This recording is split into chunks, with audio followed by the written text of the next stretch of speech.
It's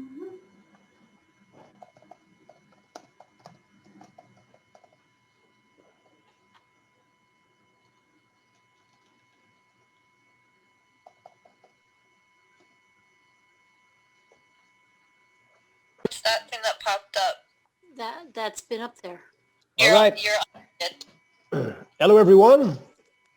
Thank you for joining us tonight for the virtual Invisalign Clinical Learn for the RHD. I am Jeff Rousseau, and I am part of Align Education team. So before we start today, I have some housekeeping notes to cover with you. So we will allow some time throughout the presentation to answer questions. Please utilize the chat feature to submit your question, and I will pass these through to Rachel Smith, our speaker today. During the presentation, you will have the opportunity to participate in some poll questions. Please have your phone or second device ready so you are able to participate with us. We ask that you keep yourself on mute during the lecture portion of the program. Please do not draw on the screen. And very important, in order to gain your CE credits for the course tonight, we need to have your full name. If Zoom isn't showing your full name, please rename yourself. If you are unsure on how to do this, please send me your name in the chat and I can update it for you with pleasure. Please note that you will need to attend 75% of the course tonight in order to qualify for the credits. So without further delay, I'll turn the program over to Rachel. You now have the floor. Thank you. All right. Thanks so much. How is everyone tonight? You can't answer me because we're not all in the same room, so I'm going to assume everyone says hello. So I just want to welcome you to Thursday, which is AKA Pre-Friday. Thank you so much for spending some time with me this evening. So a little bit about me. I have been in dentistry for over 30 years. I started as a dental assistant and then a clinical hygienist full-time for 25 years. And the last 5 years I was in full-time practice, I was a treatment coordinator. So I've worn most of the hats in the practice, just not the dentist. I've worked on the airway side of occlusion-based practices, and I've been executive coach since 2019 for Airway Health Solutions. I'm a MyoBrace certified educator, and as you can see from my picture right below, I am a clinical hygienist PPE survivor because COVID has kind of changed all of our lives a bit, and I am no different than any of you. I certainly in May started going back and doing some fill-in hygiene here in the Dallas Metroplex, and so let me tell you, I feel your PPE. So just want to let you know that I'm here as your peer, and we're going to learn about all this stuff together. So one of my favorite quotes is, if you want to go fast, go alone. If you want to go far, go together. What I have found in the dental teams that I've worked in over the last years is that when we have a great dental team is when we have great success. So there's a picture of all my smiling Smith family over there on the very far part of my slide, and my favorite dog, Lola. Don't tell my other dogs that she's the favorite. Okay, so a little bit, just some housekeeping on my side. I am an independent consultant of Align Technology. I've been on the education team since 2014.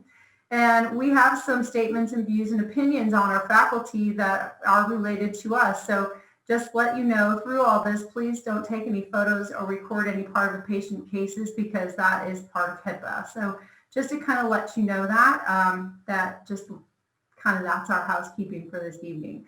Okay, so we're going to start doing some interaction because I can't interact with you unless we do it virtually or digitally. So if you would take out your smart device, whether it be your smartphone or what have you, and hover it over this QR code, it is going to pop up. I'm sure if you've gone to restaurants since COVID, they do this all the time. It's going to pop up a place for you to join our poll today. So I'm going to be asking questions along the way, and this is going to be a way for all of us to interact and see each other's answers and kind of talk about it along the way. So I'm just going to let you guys, I'm going to leave this open for about another 5 seconds or so and let you guys all open that. And we're going to go to our first question, which is, since I know this is a virtual learn, you could be anywhere. So if you could just go ahead and drop a pin. I'm glad I got some Texas represent. Love that. Florida, Idaho. I'm gonna see if I know my geography right. All right, Colorado, Minnesota, Wisconsin, Michigan. Thank goodness I spent some time on some airplanes over the last 5 years, so I kind of know where all these states are. So this is great. I love it. Oh, got some rep in Maine. I've got an awesome client I work with up in Maine, so have some love for Maine. Not Maine in February, by the way. Maine in February is not so awesome. Okay, well, I love it. So I'm like San Antonio, I'm doing my own state here. I'm like, we have San Antonio, we have probably Wichita Falls. Love seeing the Florida and Iowa. Okay, well, good stuff. So we're all over the place, which means we all have different time zones that we're in as well. So I will definitely respect my East Coast time zone, especially if you've got to go to work tomorrow. I certainly will not keep you over the time allotted that we have this evening. So my next question for you is, what is your role in the practice? And I know that this Learn is designed for dental hygienists, basically, or clinical team members, because listen, I have found that there's so many practices out there that the strongest Invisalign member in the whole practice is a dental assistant. They're the ones who tend to make things happen. So let's see here. We have some dentists represent. I love that. The other, you can be anything you want in the practice. You could be a practice owner. You could also be part of our Align team. Dental hygienist, 67% dental assistants, front office admin. There's stuff in here for everyone on the team, so I'm glad to see that representation. Looks good. All right.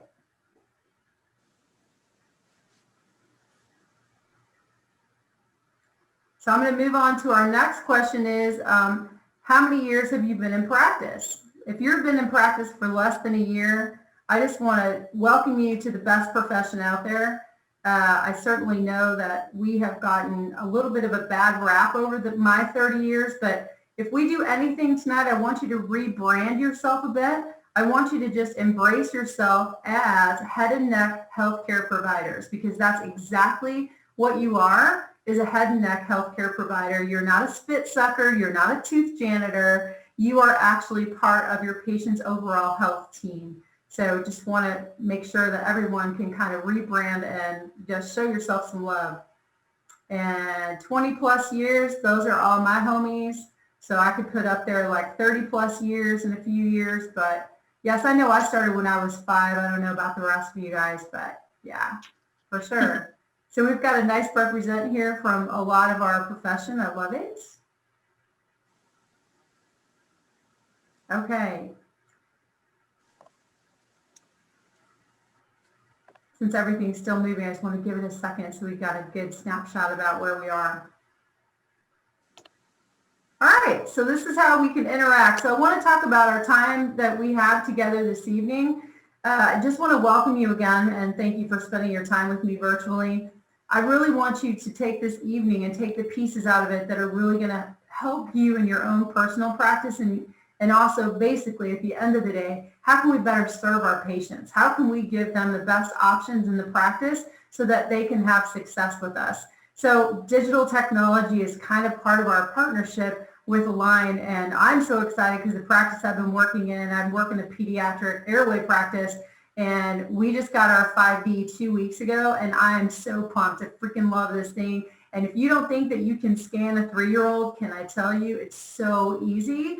And I would do that 12 times a day before I take another alginate, which is why on my hands and knees, I begged my doctors, please get the iTero. So love that. So the technology just makes our patients' experience so much better. We're going to talk about our roles clinically with malocclusion. How does that fit into what we're doing daily? We're going to look at some case reviews, because to me, if you can't see what's going on with a patient, you know, we got to be able to see what's available. And we're going to talk about just implementing this, talking about obstacles that we have with patients along the way too. So this is kind of what our 2 hours is going to look like. When we get about halfway through, I'm just going to kind of read the pulse on everyone and see if we need to take a break. So we'll just kind of do that. So tell me and I forget, teach me and I remember, involve me and I learn. We have so many challenges in our virtual land now as far as me connecting with you and giving you my passion and giving you the passion that Align has for you to be successful. So tonight, I just want you to take these tools, visualize them, and really implement them as soon as you go back and have patient care. So as a dental team, and I'm all about some team, we evaluate, we do our assessments, we educate, we bring our patients on board, let them be part of our co-discovery, and then we engage them in their own solutions. So one thing I've learned over the years as far as practicing, pretty much practicing what works verbally and what doesn't with my patients, is I have gotten one great tip that works for me all the time, and technology helps us do this. And this is to help our patients partner in co-discovery. So by using the tools that we have with Align, which is the photo uploader, the iTero scanner, all those things can be tools for you to engage your patients in co-discovery so they pick the best solutions for them, so you're not trying to tell them what to do. So this is going to be a great time for us to take these 3 E's and implement them this evening. So make a difference in your patient's healthcare team, because you are not a tooth janitor, you're not a spit sucker, you're actually part of your patient's head and neck healthcare team. So let's kind of take a second and really unwrap the digital technology and how this is part of our pathway to enhance patient education. Doing fill-in hygiene since May, I will tell you, I have had to work in low-tech practices and I've worked in very high-tech practices, and having the technology and using it is really going to help you get to that end of that appointment and patient engagement a whole lot faster. So when we look at the iTero Element and when it first came on board, our practice, the one I was working in at the time, we had the old Rosie the Riveter, okay? So first generation iTero before it was the Element. And I can tell you, it would take us, I was pretty good at scanning, 15 minutes, maybe 20, to get an adequate scan to send to Invisalign. So we have come so far. I know that certainly when we have our live summits and we have our shootouts, it amazes me that people can actually get a full scan and a bite in sometimes less than a minute. Actually was less than a minute. I'm actually very happy if I get my scans in 4 to 5 minutes, but in 4 to 5 minutes, we can get so much information. So how is this going to be your partner in your practice? For the dentist, of course, it's diagnostics, restorative, and Invisalign. For the hygienist, we're going to use it for diagnostics and time lapse and smile stimulation and patient education. So please, when you look at this technology, it is not your Invisalign scanner. It is actually your diagnostic restorative tool, okay? So that's why we can't leave it in the corner. We have to use it all the time. Dental assistants, like I said, I have found some major leaders in Invisalign in a lot of practices that are the dental assistant. Y'all are amazing, okay? So with patient records, patient education, and Invisalign, because you know, as soon as we sell the case, it goes right into the assistant's hands. The treatment coordinator, can I tell you, there's no regulations in the States, and I don't know so much about Canada, but I think it's the truth, that you don't have to have a certification to actually scan a patient. We have a lot of treatment coordinators that use the iTero in the consult room to be able to engage their patients there. So everyone can use this technology. And at the end, who wins? Who wins is the patient. They get that wow experience from your practice. They get to choose the things that make sense to them, and actually just then, of course, talk to their coworkers and their neighbors and their family about what a great experience they've had in your practice. My favorite go-to as soon as I'm done with my scan is the occlusogram. Now, I'm not a fan of using a lot of dental words because patients are like, what is she talking about? What? Buccal, lingual, occlusal? So what I like to call this is basically we're going to take a wellness scan on you today. And just like we look at a map, like a weather map, or if we're looking to see if someone has balance on their tires, we want to see the balance of your bite. So this is basically a map of your bite. So I don't say occlusogram, so let's look and see if you have even balance on your bite. So we do that, and that actually helps the patients kind of go, oh wow, well, what's going on here? And if you see a lot of posterior heavy red, next questions always like, do you have any jaw pain from time to time? So this kind of opens up that dialogue with our patients for co-discovery. So really easy to use this tool. It's my favorite go-to second tool after I take my scans on my patients.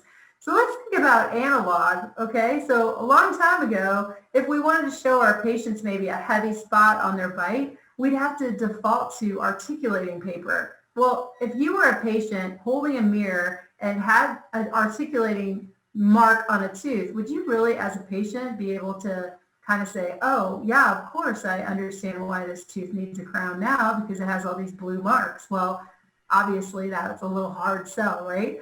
But when we actually use the occlusogram and patients can see, and especially in this legend that's there on that slide, you can see the heavier red marks on one side of the bite as opposed to the other. So it helps our patients kind of understand, well, gee, that's why I'm always sore on that side, or that's why I have 5 crowns over there and I don't have any crowns on the other side. So helping our patients kind of own into why they have the dentistry they do and kind of what the destruction is that's going on underneath that bite map.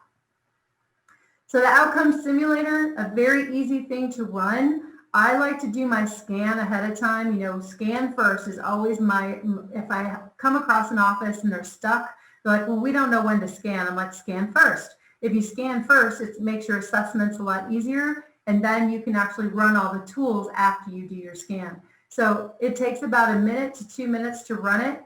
If you have gotten a weird outcome simulation back, and who hasn't? I had the weirdest one come back, a class 3. I'm like, oh, that's not what we want. So what I tell my patients is we're going to run your bite through a computer program. What it's going to do is make sure that your lower teeth fit inside your upper teeth. Sometimes we don't get our desired outcome the first time, but we can adjust the outcome to what you and the doctor are going to be happy with. Okay, so that kind of saves you a little bit if you miss a long axis on a tooth or what have you, and you don't get an ideal outcome simulation right away. The other nice thing too is that when you can send this to your patient on their device, this is exactly what happens. If you watch that graphic there on that phone, this is what your patients can then share with their family or their friends. And guess what? As you can see on this image, it has a doctor's name up there in the corner. So basically, hey, look at what my doctor did for me. And then you can actually see all the tools with the outcome simulation. And to me, I have had a lot of success when I've sent this back with patients to speak with their spouses. We actually had a situation with one of our faculty hygienists who the mom was there with the child, but the dad was at work, and she really wanted the dad to be part of the process. And this hygienist on our faculty said, well, hey, does your husband have access to a computer? Well, actually he does. Well, let's send him the outcome simulation. We can do a virtual kind of consultation, and that was an opportunity for that patient to start treatment that day. So get creative with the technology that we have, and certainly in our longest year of our lives. I think we're in the 5th year of 2020. Last time I saw on Facebook, and I would have to agree with that. So with that, just use the tools that we have and get creative so that you can get a yes faster, or help with, I need to talk to my spouse. Well, great, let's send them the technology over your device. When we use the time lapse, once you start collecting scans, you can actually help your patients see that they have an active destructive situation going on in their mouth instead of a passive. So I really like the time lapse, and you can use it on the positive side or on the negative side. So patient comes in, they've got a lot of damage going on, but they're not, I don't like to use the word buying into it, but they're not really like engaged in solutions so much, and there may be a little resistance. Well, what we can do is then take another scan, and I just ask their permission. I understand today that you're not ready to go forward with any treatment, but with your permission, I'd like to take another scan in 6 months so that we can compare and see if there's more damage going on. So patients are aware of what I'm doing. And when they do come back and we have an opportunity to let them see, then they can kind of own it. Because if we're waiting for our naked eye to necessarily see some changes, it's going to take a lot longer than we can with the technology that we have with time lapse. Now, this is another way that we can use this. That is in a bad way, but we can also use it in a good way. So if we have teeth that have moved and they've gotten better, we can actually see the changes. And when I show you a case here later, you're going to see how once we took a patient out of a destructive bite and put them into a protective bite, we were able to actually see some improvement. And when can we, with patients, actually grow bone back and grow gum tissue back so that they have a better situation than what they came to us with? So that to me is very exciting. So looking at NIRI, now NIRI is a new technology to us. I didn't see that we had any Canada represented this evening, but Canada's had the NIRI technology a little bit longer than we have. And the NIRI is very interesting, and I've used it now with the peds, so I'm working in the pedo practice. So to be able to not radiate these kids so frequently, I was able to take another scan. The only caveat is when you're looking at the NIRI, we look at x-rays and we're looking for dark spots, and what we're looking for actually on the NIRI are actually white spots. So that's a little bit of an adjustment along the way, but it is a nice layer of technology that allows us to just be more diagnostic without doing any more harm by using radiation. So when we use the intraoral camera and the NIRI, we can actually use those right next to each other. So it's nice for us to look back and say, do we see a proximal lesion? Maybe we do, and we can take a next layer, kind of like the Carey view from DEXIS. So when you look at that, you're able to actually see another layer, and that just helps our patients kind of own their own situation instead of us trying to tell them what to do. So just understanding that all the technology is really just there for us to be able to take advantage of it. We can also use this now because it has an annotation tool. So if you look down here on the bottom, you can add that annotation. So why not help our admin team with the technology that we have? Because if you send a photo, video, a photo image like this with all the annotations, I mean, insurance is going to have to take that seriously, right? We all know that insurance companies are not necessarily our best friends. They're looking to keep their insurance dollars, and we're working hard to get our patients' benefit dollars back. So we can use this again for our admin team. So it's just really a great workflow digitally for everyone in the practice. So using that comprehensive imagery to help our patients improve their oral health, and this is beyond our practice. Every time that our patients are able to see that we are using the latest and greatest technology, they know that we are there to be their advocates and also help them have the best treatment in our practice with the most technology, right? So which of the iTero Element tools would you enjoy the most? So if you're using iTero, you can answer from a user's point of view, but if you if you don't have the iTero yet in your own hands, what do you think you would like the most?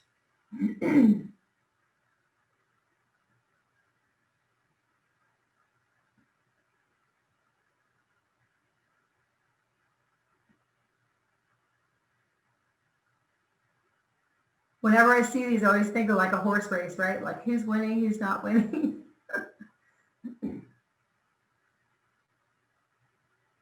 The viewer tool and the occlusogram stuff I already kind of told you that was definitely my favorite. Outcome simulation, I will tell you, even when patients are a bit resistant, I had a patient who came in who had she came in kind of like this. You ever had patients like that? And that I'm always a fill-in hygienist, so they say, well, where's my hygienist? I said, I am here. I am your hygienist. So we already know we're behind the 8 ball. We got to the point where she had a same-day crown, and I ran the outcome simulation, and she started Invisalign in that next January when they had a new insurance year. So using the technology, had I not had that ability, I really know that there's no way I would have converted that patient to do anything. So, all right, so we can kind of see where we land. Definitely the viewer tool and the occlusogram. If you are using this, you know it is your best friend as far as helping your patients with co-discovery. So what's our role as far as a clinical team member, not just a hygienist, but if you're a clinical team member, what is your role with malocclusion? Like how does it fit into what you're doing? Well, I will tell you that we all have a lot of roles, and as we are working in our technology, I always like to put things in 3 buckets, okay? So if I'm assessing a patient, we have our infection of bacteria that causes caries or cavities. We have our infection of bacteria that causes bone and gum disease, and please layer it up and say bone. Don't use words of minimalization. And then the third place patients are at risk of dental disease is how their teeth fit together. So I'm intentional with my patients when I tell them what I'm looking for. So our roles are huge. We have to, in a short amount of time, I don't know how much time you have with your patients. It can be anywhere from 40 minutes to 60 minutes to hopefully with a new patient a little bit longer. But I will say we have to do caries detection and prevention. So we're prevention specialists. We are oral cancer screening. We are periodontal therapists. So we have to treat those gums and understand what's going on with that with the oral DNA, saliva testing, what have you. Myofunctional therapy is huge as far as where do we fit as far as our muscles and our tongue placement and airway. Sleep apnea, systemic diseases, how is that going to fit into our patients' overall health care? And then also if they have bad habits, we're kind of their coach on that. So all of these in that bucket, we have to make sure that we know that recognizing malocclusion and orthodontic solutions is part of all that. So if you want to make your life easier, especially with all the PPE, keep it in those three buckets, do the things you have to do, work efficiently so that you can get your patients the best treatment while they're in your practice. Now, to layer up on that, the AAP came out this past 2 years with the staging and grading of periodontists. So we have to make sure that we are diagnosing, doing our staging and grading. And in stage 3, in addition to how complex that is, we have to take the bite, the masticatory whole system into play. So that's part of what we're doing. So a little Ortho 101, I don't know about you. I went to school a little while ago, graduated in 1988, but we got high level ortho. And I think that's kind of when I've pulsed the live courses I've done over the last 5 years, I have noticed that pretty much overall, no matter where you are in the country, there's not a whole lot of information on orthodontics. It's getting better, but we still have some work to do in our academia. So Ortho 101 looks like this. We have our sagittal, which is our AP. That's pretty much what they teach us in early academia. We have our transverse, which is our horizontal or arch width. And then we have our vertical, which is your bite. You have a deep bite, open bite, cross bite, all of those things. So these are the buckets that we are going to live in. I need to stop saying buckets, don't I? Okay, so we'll work on that. So your AP is basically your anterior posterior. This doesn't change so much when we see patients. So if we're doing an initial assessment on a patient and they come into you for the first time and you're looking at their molar occlusion, their canine occlusion, and you see, hey, they're class 1. Are they going to be any different in 6 months? Not necessarily. So class 1 stays class 1, class 2 stays class 2, class 3 stays class 3. So this is a one and done new patient classification. We move on. So we don't look at the bite anymore. This is kind of what I learned when I first was introduced to occlusion. There are so many other dimensions, and these dimensions is where more malocclusion lives. So your transverse dimension, which is your horizontal, this is a measurement that we take right between those two molars. If you see where my arrows are right there, this is where we will typically take a transverse measurement. So an ideal bite or an ideal arch width between those two molars should be anywhere from 38 to 42 millimeters, okay? So if you ever are curious, hey, I don't even know how to measure that, how am I going to do that? Take a cotton roll. Cotton rolls are 37 millimeters all day long. Set it right between those upper molars. You'll be able to see if your patient actually has an ideal arch. Now, we see that U-shape. That U-shape doesn't necessarily happen naturally unless we have some orthodontic intervention, especially in our society today. So I like to call the U-shape a unicorn if you showed up without any type of orthodontic intervention. We have developed ourselves into a very mid-face deficient, narrow arch, mouth breathing nation. So we can help our patients' overall health if we can widen those arches. Other arch shapes that we will see typically, that V shape. V shapes usually come with a vaulted palate. So if you have a V shape, please look for that vaulted palate and then look and see that the tongue has a proper place to live. Because when we see a V-shaped palate, we also know patients tend to be mouth breathers. So this is kind of all being a detective chairside when you're doing your assessments. When we see a square shape, we know that we have an interference. Usually we have a buccolingual inclination issue. The omega, I thought I'd never see omega. I see it all the time. There again, where we have a little bit of mid-face deficient growth and also improper tongue placement. So as you're looking at your patients and you're looking in their mouth anyway, please take a look at these arch shapes.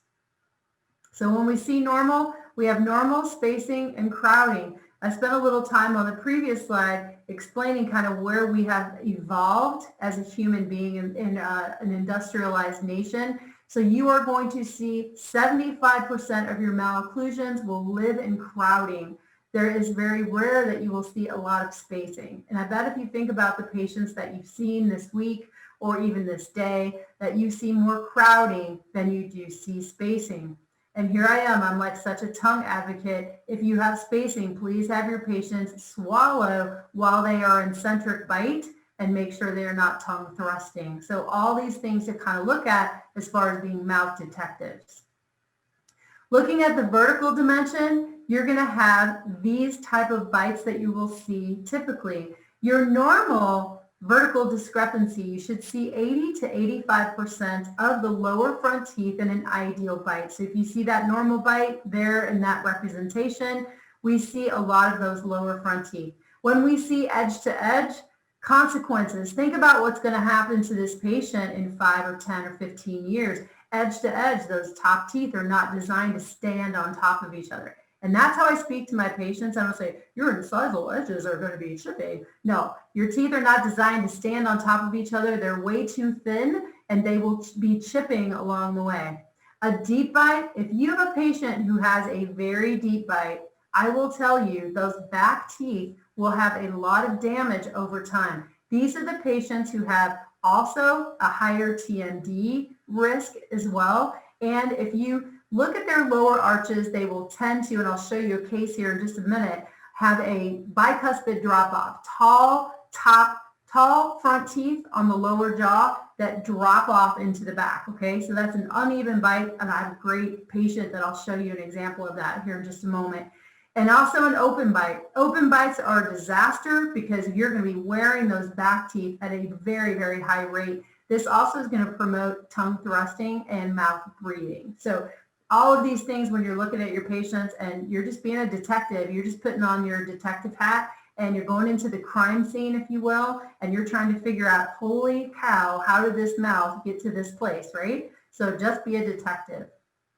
Okay, so now you know my passion about some airway. So our responsibility as far as assessments, when we're looking at health history, we can ask these questions. And I know that a lot of dental practices, because the ADA and the American Academy of Pediatric Dentistry has charged us to that it is our responsibility to be looking for sleep apnea if we have an airway issue. So patients asking easy questions. Do they snore? Are they tired? Do they have daytime sleepiness? Are they on a bunch of meds? Are they on ADHD medication? Are they wearing a CPAP? Are they overweight? Do they have diabetes and respiratory issues? And especially in this land of COVID, everyone's ears are alive and listening to ways for them to be able to stay healthy and stay away from all of the infections that are out there in our world right now. So looking for these things, paying attention, this is going to help us take care of our patients as far as being their head and neck healthcare providers, okay? The last thing I really want to touch on is proper versus improper buccal inclination. So as we have this collapse and we have these omega arches, you're going to see a lot of patients whose teeth lean in towards their tongue and palate. I don't tell them you've got buccolingual inclination. They don't know what that is. I say, when I'm looking at your teeth, they should stand straight up and down like a goalpost. And we should talk about football, shouldn't we? All right, is anybody playing tonight? And you East Coast people, you better stick with me because I know they're playing. I think the Eagles are playing the Giants. Okay, you guys can't answer me, but I know that's going on. So goalposts, okay? So straight up and down is where they should be. Your teeth should actually just like absorb each other's force. But we see a lot in malocclusions. We see those teeth leaning in towards the tongue and palate. And when we see that, we have a collision. What happens when we have a collision? Exactly what's going on in this image right below you. And that is where we have thinning of the bone and the gum tissue follows. So understand, if your patients have recession, They lost bone before they lost gum. So think about that. And then also that kind of layers up, uses some words of urgency for your patients to know that, hey, I want to take your teeth out of trauma and get them to a place where they can be as healthy as they can be and last you a lifetime. So vertical force and horizontal force, I just touched on this. Our teeth are designed with that beautiful periodontal ligament to kind of hug the tooth. If we have really good force, then that periodontal ligament just equally absorbs that force on the upper and lower jaws. Now, if we're leaned in towards the tongue and palate, all bets are off. So then we've got a collision, and then the tooth is rocking in the socket, which then, of course, creates a pocket or destruction of the attachment right there around the gum line and the bone. So we want to make sure our patients have an opportunity to have awesome force that is absorbed by those periodontal ligaments.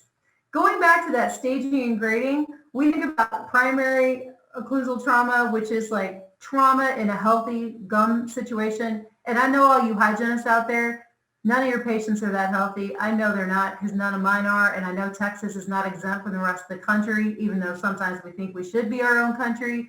But we have a lot of patients who have periodontal issues. So that's secondary occlusal trauma. So they've already lost attachment from having infection, and then you put a bite on top of it. It's just going to put your patients at risk for more attachment loss at a faster rate. So just know, catch your patients while they're in primary, and if they're in secondary, use that as more words of urgency to get your patients to a healthier place. So here's your crime scene, guys. So crimes of occlusal trauma. We have soft tissue clefting. We have gum recession. We have abfraction lesions, premature enamel loss from that chipping and wearing from an improper vertical force, and then parafunction. If you look at that on parafunction, when we have a lot of trauma and grinding going on, we lose that canine guidance. We should have that nice rounded corner on those canines. When we have parafunction, we lose that, and then we're in group function. So those teeth wear at a much faster rate. So just to kind of let you know, these are all things that we can see in the crime scene arena, which is our patient's mouth.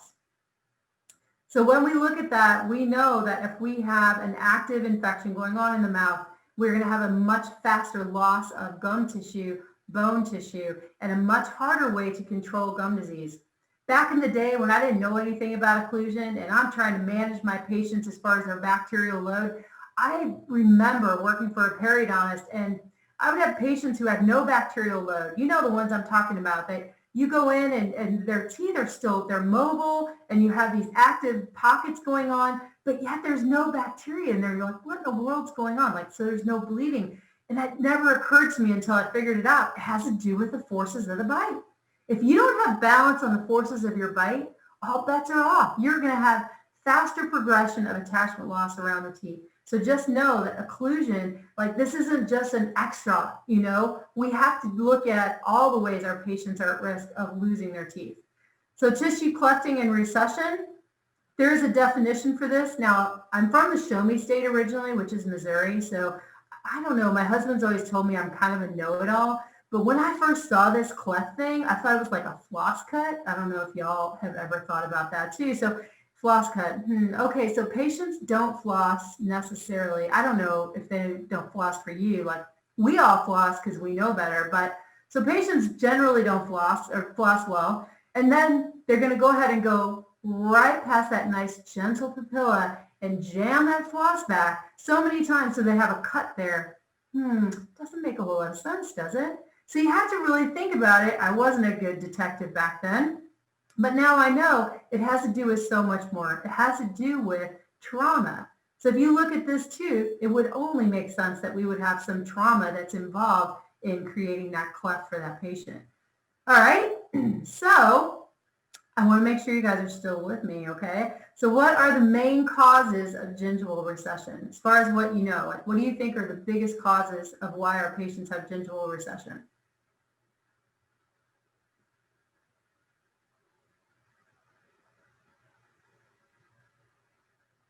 You know what? I love seeing that because now I know that you guys have been paying attention. So trauma, absolute occlusal trauma, grinding, 100%, bruxism, forces, scrubbing forces. And that's where I really like, if you think about toothbrushes and toothbrush abrasion, I will say that it is part of the problem, but here's where the switch I would like for you to start looking at as far as being good detectives. I would look for all the other ways a patient could have recession before defaulting to toothbrush abrasion. Because once I started looking and really looking at the surrounding areas around my patients' mouths, I realized that I was defaulting a little too much to toothbrush abrasion as well. So let's see if there's any more in here. All right. Good stuff. So you guys are like so smart. So we know, because there is actually a study that was out by Kasab, that these are the causes of recession. Men have it more than women. Definitely inflammation is part of it, tobacco consumption, trauma, and then malpositioned teeth. So we know that these are the main causes of recession. So like I said, if you can look at your patients now and think about all the other ways they might have gum recession before defaulting to toothbrush abrasion. So this is a really fun case. This was shared with us. We have a really great partner up in Canada, actually. She's an excellent educator, and she's been part of our faculty as long as I have been. And she shared a couple of her cases with us with her doctor, Dr. Colson. So this patient came in, she had improper buccal lingual inclinations. Remember we talked about that, teeth leaning in towards the tongue and palate. So let me introduce you to Catherine.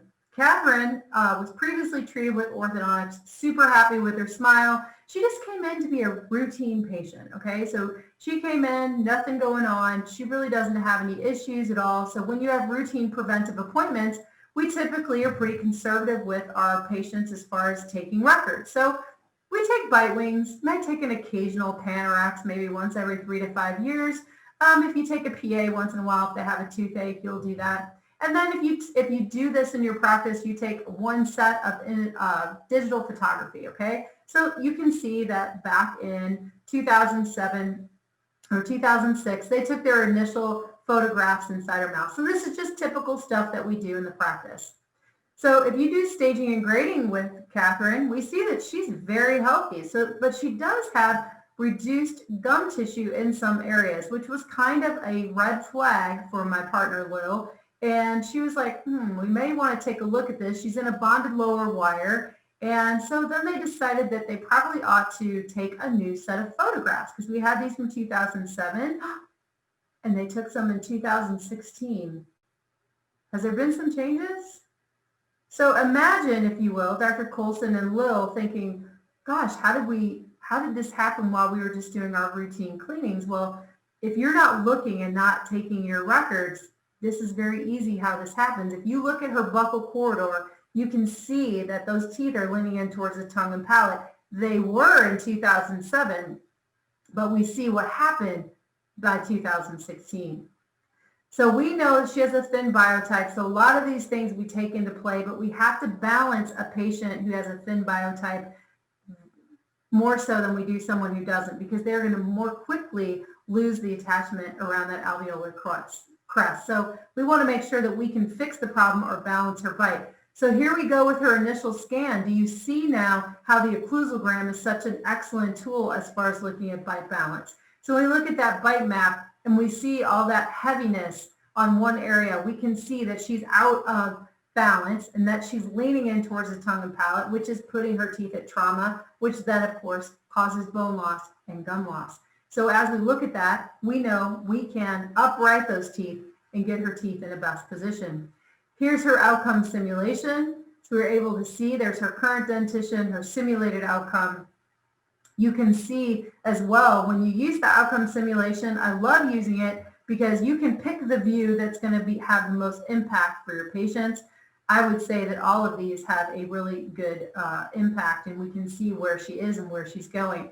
You see her initial position, you see her final position, and how close that is to the simulated outcome. That was pretty exciting. And you can even see the shiny spots from the flash. They actually show up on the outcome simulation. Pretty cool, huh? So we can see now too with her final position that we have uprighted those posterior corridors and allowed for some balance there in the front of her mouth. Now, guess what? Have we done any damage to our friend Catherine? No detrimental effects at all on her thin biotype or her soft tissue with posterior uprighting. By uprighting the posterior part of her bite, all that anterior had a place to fall into place. So with very minimal IPR, in fact, I think Catherine was a non-IPR case. By uprighting, we created space and allowed those teeth to come back into balance. So you can see there how things have stayed stable. So when we look at her before and after, we can certainly see that she's much better served, and especially the photographs of her arches is where we really see that she's in a much better balanced occlusion. And I feel a lot more comfortable watching the gum line on tooth number 6 and number 11 in her balanced bite than I would in her destructive bite. So abfractions and non-carious lesions, let's look at that. So I would like to ask you, what is the main cause of abfraction lesions?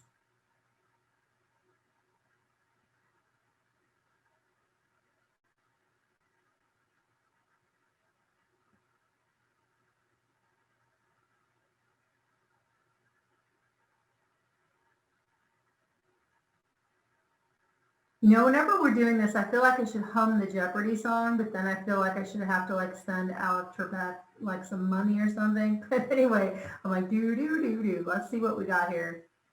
All of the above is a really good answer, because I have seen patients who have a very low pH who, you know, obviously that gum line, especially if you have root exposure, is going to definitely show some damage from that. So great answers, guys. I love it.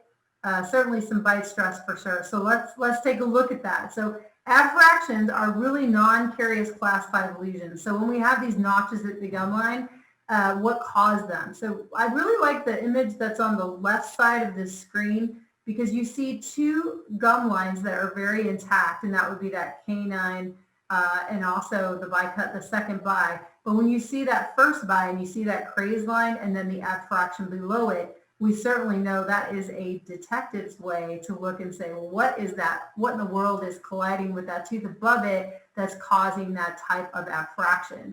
Also, when we look at the image on the right, you can see there's a lot of teeth that don't have gum recession, but yet some areas do. This is where I'm going to challenge you.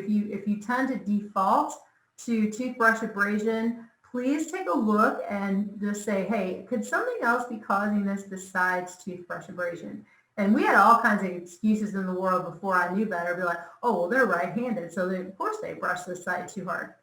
No. So anyway, just start thinking about it as you see your patients when you go back into practice. Class 5 buccal composites are great, except for the data shows us that if we don't solve the problem of why we have that abfraction, they don't tend to necessarily stay in the mouth. Over 2 years, a lot of them are already lost. So sometimes patients don't know any better, and they come to you as a new patient and they say, oh, I went to this doctor down the street, and and he did this filling for me, or she did this filling for me at the gum line, and then it fell out. So he's a terrible doctor. Well, we know it wasn't the workmanship of the dentist. It was probably the fact that we were treating a symptom instead of trying to solve the problem. So just understand that when we're doing those class 5s, they're fine to do, but I would rather do a class 5 restoration in a balanced bite than doing it in a bite that has a destructive bite. So kind of looking at the pressure that is involved in our bite at all times, it's basically, if you have a bite that's out of balance and if you have parafunction, it's like walking a marathon in stilettos. So we have a lot of pressure on those teeth, and we can really cause a lot of problems. When we have parafunction or grinding, this actually increases the force by 2 to 4 times. So just understand that a balanced bite will cause less damage to the teeth long term. And giving our patients the options to solve the problem seems very easy once they can understand what's going on. All right, so this is the case that I was most excited about, and I can see we're rolling up on just about an hour. So let me go over this case, and I'll give you guys an opportunity to take a bio break. So this is Jill, and this is the one where I talked about those tall lower front teeth and dropping off, okay? So Jill is a patient of record. She also was shared with us by Lil and Dr. Coulson. So she had 19 aligners. She had a deep bite and improper forces, all right? So here's Jill. She's in the office. She's really happy with her smile. Doesn't have any problems with it. She comes in for her routine care. But when she did come in at one time, she was concerned that her lower front teeth were overlapping and chipping. And that was really concerning to Jill, because if you start doing some quick counting down there, Jill has already been relieved of one of her lower incisors because they did extraction orthodontia with nothing else, okay? I've met a lot of patients who like, hey, well, they're at their kid's, they're a kid and their parents say, well, if you just take that one tooth out, doc, would you think it'll be better? Sure, why not? So Jill, as a younger person, already had one of her lower front teeth taken out, and yet they're still crowded, and she has more chipping. So she's concerned about this. And understand too that our research shows us that teeth don't age, they wear. So this is actual data. Teeth, you should not lose more than 1 millimeter of tooth surface in 100 years. So if you want to keep your teeth for a lifetime, and we want to get you a balanced bite, because teeth that fit together better last longer and need less dentistry. This is always my angle with patients. I'm like, look, if I could give you a prevention plan that I could pretty much guarantee you'll need less dentistry, and never tell them they're not going to need any dentistry. That's a bad place to go. If I could give you a place or put you in a place where you'll need less dentistry for the rest of your life, would you like to hear about that? Okay. Asking their permission all the time. Would you like to hear some options, patient? Okay. And then just using these facts. Once you guys feel comfortable with these facts, it'd be easier for you to encourage your patients to sign up for treatment. Traditional records and chairside patient education. It's so hard. Oh my Lord. If you've been in dentistry, and there is some of my posse with me who's been in dentistry for more than 20 years, I will tell you, if you're trying to sell a patient, encourage a patient to get treatment on an x-ray, please stop. My favorite is when patients are like, shoot, they're not even paying attention. Doctors over there are so excited, like, oh, do you see this little dark space on this bite wing? They don't see it. Okay, they don't. If you show a patient a Panorax, here's what they say to you. Oh, that looks like toes. Toes, really? Looks like teeth to me. And you know what? I thought it was only me. And I've met so many hygienists across the country, and that's what everybody else says too. Oh my God, I had a patient tell me that just yesterday. So listen, do yourself a favor. Don't try and encourage them to get any treatment with traditional stuff. You want to show them a perio chart that looks like a bunch of numbers and little red and green marks? They don't get it. So use language that makes sense to them, or if you're lucky enough, use the technology that's out there. Looking at Jill on staging and grading, okay? She has bone loss, absolutely. She's had a tooth taken out. She has coronal bone loss. She has some pocket depths, but she has no bleeding upon probing. So we know she's a stage 2 grade B. All right, definitely something to take into consideration. Let's look at her bite map, shall we? So let's just do a quick scan on Jill. We're going to look at her bite map, and you can see clearly that she has way too much force on one side than she does on the other. Her lower front teeth, you can see, have a lot of red marks. So when we look at that, and here you go, here's that bicuspid drop-off I was talking about, those tall lower front teeth, you will see that so typically when you have a patient who has a deep bite. So we have all these red marks on those tiny, tiny little teeth. No wonder they're chipping, right? So what if we shared the force? We opened up that posterior corridor, allowed for all those teeth to unravel, and then share the force, right? So here's our before and after, and here it is with the bite map or occlusogram attached. So were we able to take those lower front teeth out of so much trauma? Absolutely. So what a nice thing to do for Jill. So here's her current and simulated, and there's her initial and final. What a nice thing that we were able to do for Jill. And I'll give you another little hint that we did for Jill. You will find that you'll get a little bit of a facelift effect on an older patient if you take them from a deep bite to more of an ideal bite, because the teeth support the lips and the cheeks. So when we're able to do that, we can have our patients like an extra bonus. They can actually look a little bit better. And then can we just applaud the iTero? Look at the little shiny spots on 8 and 9 and how it's the same in the photograph. What an intuitive technology that we have here at Align Technology. So looking at her ClinCheck, this is exactly what that looks like. So we can kind of see exactly what we did with her. We certainly uprighted that posterior, and we're allowed for all those teeth to just come into play. So we try to default from so much IPR at the beginning. We want to give an opportunity for that posterior corridors to be able to open up so we don't have to take away so much of those anterior teeth. And I will tell you, when you and your doctors adopt this, if you try to minimize your IPR and open up the posterior, you will find you need less here. Doctors who have met over the years that quickly default to IPR in the front sometimes tend to have more open bite posterior, open bite ends at the end of their treatment. So try and minimize your IPR and just see if that doesn't kind of minimize your open bites in the posterior at the end. I would also like to share with you too the improvements on Jill. Remember when I shared with you, I'm so excited because now in some cases taking teeth out of trauma, we can actually reverse the damage, but we can get bone and gum tissue to grow back. And we know our periodontal professionals, our periodontists, you can grow bone and grow tissue back in the mouth up until the 8th decade. That's exciting. So we can take Jill in her 50s, take her teeth out of trauma, and actually correct some of the damage that has happened to her over time. If we look at that time lapse, this is when we use time lapse in the good way. We can see where we were in 2014 and then where we are in 2015 at the end of her treatment.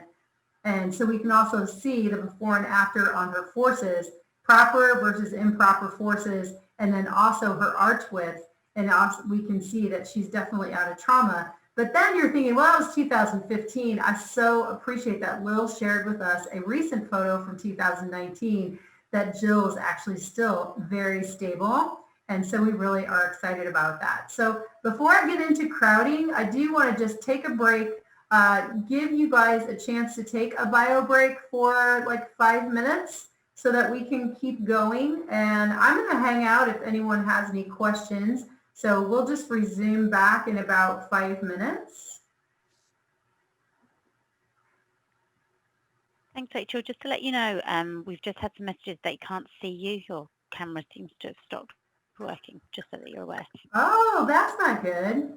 Because I'm such an animated person when I'm talking. So I know. Okay. Oh gosh, I'm stuck in a bad position. Let's see.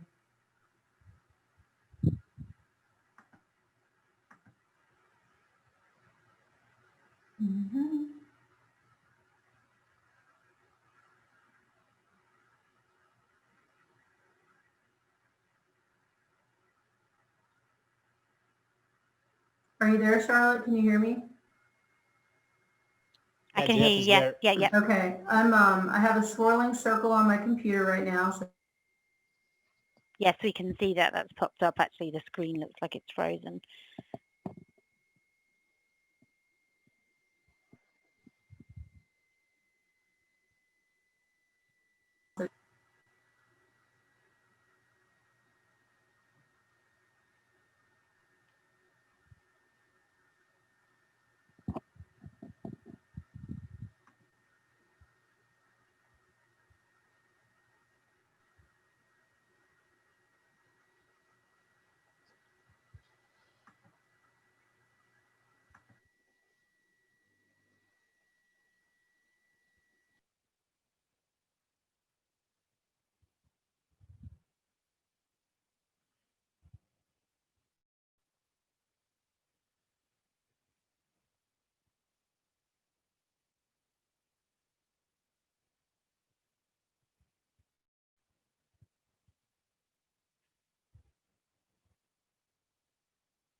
Is everybody back? I know, obviously I needed to take that break, right?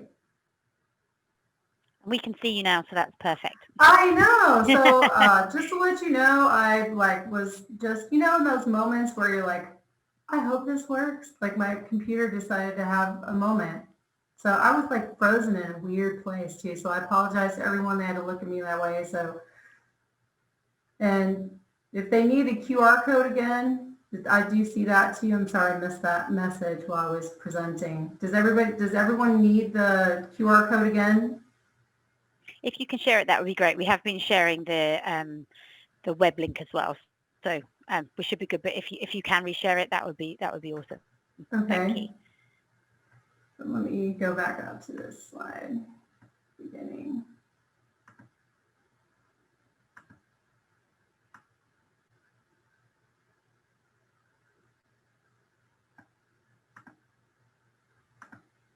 There we go. So I'll leave that up. Let everyone do that.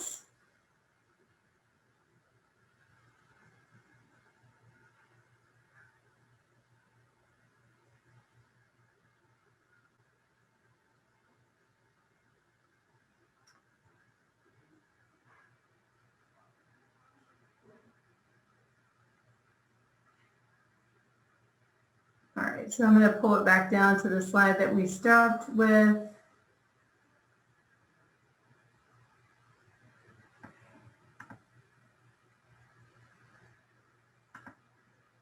All right, so we're ready to continue, if that's all right with everybody.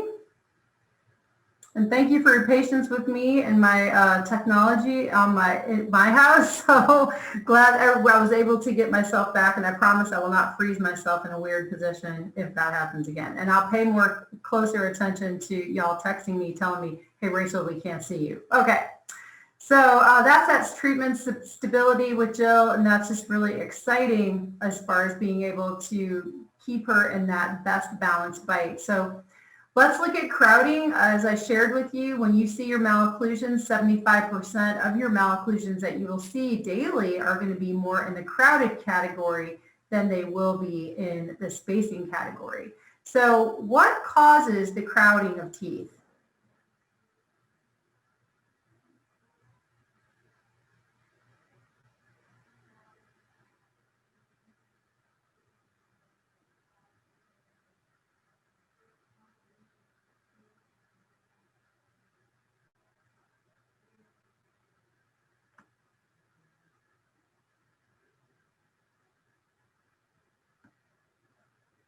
Look at you, y'all are so smart. So far as we've gone through all this, we know it's the arch form, the arch width, improper buccal inclination. All of those things contribute to patients having crowding in their mouth, absolutely. So the three causes are just that: improper arch form, improper arch width, and improper buccal lingual inclination. So let's look at a patient. This is a patient that has improper arch form and width and has crowding. So it's kind of like the trifecta, if you will, of why this patient has crowding. So this is Trevor. And you know what? Both the other two patients I shared with you were patients of record that they had to recognize there was a problem. So Trevor is what we call low-lying fruit. He basically came into the practice and he was unhappy with how his teeth were appearing. So he didn't like how things looked. He had some chipping going on. And his biggest concern too was that it was very difficult for him to keep his teeth clean. So when we look at where crowding involves any kind of attachment loss, we know that teeth that are crowded or rotated tend to have a larger amount of bone loss when we look at those x-rays. So we can see that that is definitely happening here with Trevor. And if you look at him, he's a young guy. He has a lot of decades left. So you have to think about that too with your patients. This is what you look like right now at 25, but what are you going to look like at 35, 45, 55, right? So kind of help your patients understand like where they are in the process and where they're headed. So looking at that, we can see definitely with Trevor, he's not headed in the right direction. So when we look at his staging and grading, he has attachment loss, he's had bone loss, he has no grade modifiers, so he is not necessarily so dangerous, but he's certainly not headed in the right direction. Looking at his bite map, we look at his occlusogram. Can you see how we have so much imbalance going on?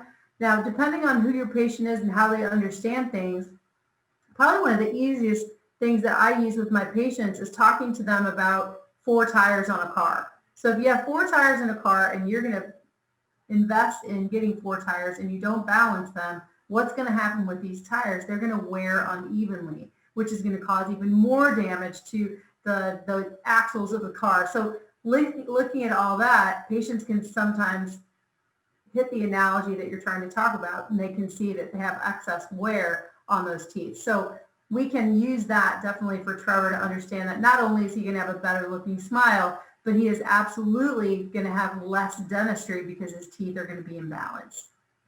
Looking at his outcome simulation, we see that before and after. Nice way to open up that buccolingual inclination to help that balance. So when we also see his arches, we can also see that V shape and how we're going to be able to correct that for Trevor as well. So here's his ClinCheck. So when we look at this, we can see that it really has everything to do with expansion. And when we think about traditional or typical orthodontic movement with brackets and wires, they're really designed to be more of a retractive method for orthodontic movement. And aligners are so awesome because they move all of the teeth all at once. So it's faster, easier, and causes so many health benefits for our patients long term. So really a great end result for Trevor. We can see too, he had difficulty keeping his mouth clean, but by putting those teeth in the best position, we can also see where we've had gingival improvement. So there again, using time lapse as a partner and showing our patients on how much healthier they become. And here he is before and after, and certainly looks much better. But I'm thinking about too, tongue space and also long-term health for Trevor. He is in a much better balanced bite, overall airway space situation so that he can be healthy for the rest of his life. Okay, so now we've looked at some cases, and you might be thinking to yourself, and if you're here tonight, if you are new to providing Invisalign solutions to your patients, or if you have been providing Invisalign solutions to your patients and just looking for some tips and tricks and refreshers, let's really focus on how we're going to do this in everyday dentistry. And listen, remember, I am your partner. I see patients too, and I've tried to streamline this because I don't have time for that, right? So we're going to give you some tips and tricks to make that happen. Why are we going to talk about it? Have you all listened to me for the last hour? I'm sure you're like, well, look, this is going to happen to this tooth, and this is going to happen to this tooth. So we discuss orthodontics because it's our responsibility. And also we want to give our patients the latest and best advances in dentistry for a better experience. We want to treat an orthodontic problem with an orthodontic solution. So look with those detective goggles on and look and see, is this what's going on in the mouth due to how the teeth are fitting together? Patients also want to make educated decisions with co-discovery on their long-term comprehensive care. So this is why ortho has to be part of our whole model as we're looking at our patients and doing those assessments. And correcting a malocclusion can improve more than just a smile. You've seen all 3 of these cases that I've shared with you, how much healthier and how much better these patients are overall long term. Here we go with the professional responsibility. Staging and grading, we certainly know that they focus on the masticatory situation as we're looking at grade 3 and above. When we look at the ADHA, they have challenged us to make sure that we are looking at the bite when we're doing our assessments. We in medicine and dentistry in the United States, and not necessarily everywhere, but definitely in the United States, our systems are designed to treat symptoms. So we don't necessarily go in there and try and solve the problem. It's that next layer. So patients come in and they have a cavity, we fill the hole, right? But could we just be a little bit more, what could we do to prevent them from having that again? So being their prevention specialist and just really looking at that crime scene, if you will. At fractions, we can put a class 5, but how about we fix the bite first? If we have fracturing, we want to make sure that if we're doing veneers and crowns, any dentistry that we do, if it is in the best bite possible, it's going to last as long as it can. So we know that in dentistry, so please don't take that off the plate as far as looking, could we improve that long-term outcome if we put the teeth in the best position. Proper tooth alignment. I tell you what, when Align Technology first came on board 21 years ago, they were a Beautiful Smiles aligner company. But what we've learned in the technology and the layers of orthodontic solutions that we have with this technology, we really solve problems for the patients that include a solid foundation, probability of irreversible tooth damage, allow for healthier teeth and gums, make our hygiene visits easier. I personally like that.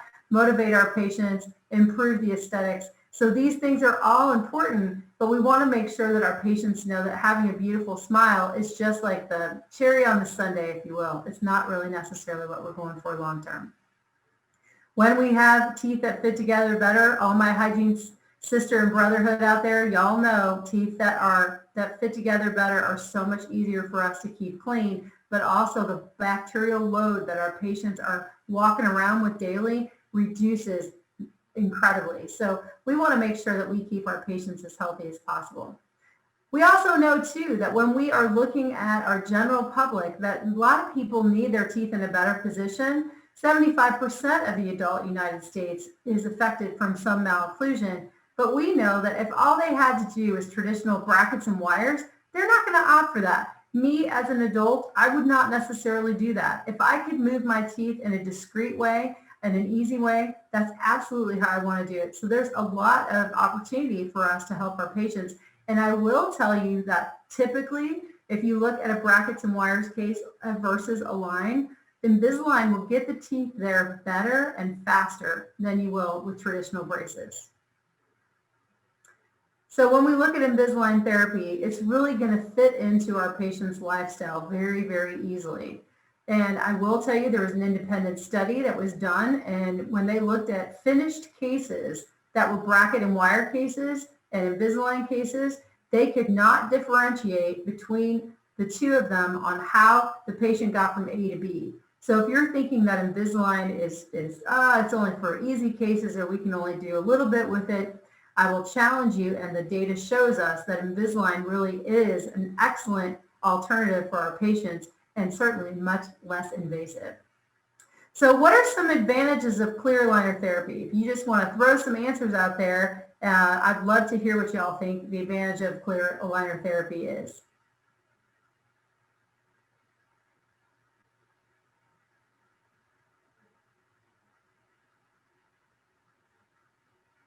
Easy cleaning, absolutely. I'm sure some of you have seen some of your patients come back after brackets and wires and they have all these band scars on there. Looks nicer, absolutely. Aesthetics. Visible looks. Food. Oh, I was hoping somebody's going to put that on there. You don't have any food restrictions. And what a nice thing for that, right? So we don't have to, I'm never going to have another caramel for the rest of my life. It's discreet, absolutely. There was an old magazine from a long time ago, I can't remember who was on it, that they actually had their magazine, like their shot on there, and they had their Invisalign aligners in there. All right, keep it cleaner. Yeah, absolutely. No restrictions, compliance. So when we look at that, I always like, instead of looking at the advantages, we can also look at the disadvantages of having brackets and wires on. So when I look at that, the things that really stick out to me is really the x-ray that I just put up on that lower right corner. And that to me, how many of your patients have you met over the years that have been compromised long-term because of root resorption? One of the doctors that I work with right now, she knows she's 35 and she has to fix her bite because she has TMD issues and everything else from childhood orthodontics. And she has no crown to root ratio. She has about 3 millimeters of root around 8 and 9. They're already mobile and she knows she's going to lose them. So what a tragedy. She ended up with straight teeth, but she's going to lose them anyway. So I'm not saying that happens all the time, but I can say in over 8 million cases worldwide with Invisalign, there's been no reported case of root resorption. To me, that's very exciting. So it is a nice passive active way to move the teeth. We don't have all the home care issues. Patients don't floss anyway, so they're certainly not going to floss around brackets and wires. Losing a bracket, I had kids in traditional ortho and that was like, oh mom, I lost a bracket. I'm like, that is not an easy thing to deal with. Food restrictions. So we talk about all those disadvantages, and I shared with you that Invisalign, when you finish a case with Invisalign or finish it with braces, they really can't tell the difference. So why not give your patients the best opportunity and the nicest way for them to move their teeth? So when you're looking at that selection guide, I'm here to tell you, as a hygienist and as a clinical team member, if a patient comes in and you start having that malocclusion conversation with them, all you have to do to keep yourself out of the deep weeds is say, my doctor is an expert at finding orthodontic solutions for our patients. Guess what? That's a big funnel. Let your doctor decide, am I comfortable taking on this case? Am I going to refer this to my orthodontist who's going to use Invisalign? Whatever that might be, don't guide your patients into like, hey, my doctor's going to do all these. Everyone's comfort level as far as doing orthodontics or Invisalign is a little bit different. But if you start off with this statement, my doctor is an expert at finding orthodontic solutions for our patients, guess what? That allows the doctor to say yes to that case or guide that case where it needs to go. So that way you don't have to worry about a chairside, well, I don't know if this doctor would do this or if this doctor, just let the doctor decide. Certainly in last practice I worked in full-time in adult practice, I just left it up to him. Sometimes he'd take it on, sometimes he wouldn't. So there you go. Just let you know. Just know there are guidelines, your doctors are aware of those, and just know that they're always free to refer if they don't feel like it's in their comfort zone. So when we look at that, those are the things that we're going to concentrate on.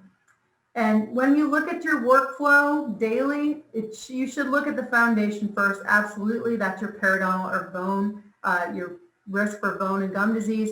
You're going to look at how the teeth fit together and then final restorative, okay? Obviously, if you have a tooth that's on fire, needs endo, has active caries, we want to take care of that. But if you're looking at long-term comprehensive care for your patient, make sure that ortho fits into it before you end up with your end result.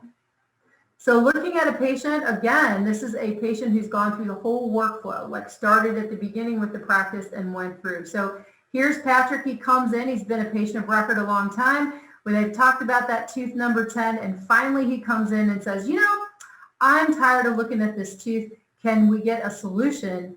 And I think I might want to implant. So he had kind of a little cantilever situation up there, as you can see on his images. We also know staging and grading. He's got some stuff going on. So what are we going to do with him? Are we only going to fix that tooth? Are we going to should we look at how the teeth fit together? Well, once they looked at the occlusogram after they removed that cantilever, they realized if you can look at that one image on the lower right side, there is no clearance for an implant. There is no way that they can put an implant in that area. And remember, he had a very low prep done on tooth number 9 on his central. So are we really going to want to like prep those two teeth and do a traditional bridge? Well, it's up to Patrick to decide his treatment, obviously, but we need to give him all of his options. So here's what Patrick opted to do once he saw what was going on. Hey, do y'all remember when I told you about that weird, wacky, like outcome simulation I got with that one patient? Here's an excellent example of what not to do with your outcome simulation, or how it's going to turn out if you don't have equal numbers of teeth on the top and the bottom. So as they did that outcome simulation, you can see that the outcome simulator is only as smart as what it knows. So it spread out those other 3 teeth in the front, not necessarily the ideal look that we're going for. So we adjusted it because you can use those 3D tools, which is super cool. So they just went and they scooted all these teeth over. And then before they ran the simulation, they just told the simulator, you cannot move tooth number 9 or tooth number 11. So then once they ran the simulation, they got this result. That's a lot more ideal and certainly something we want to show the patient.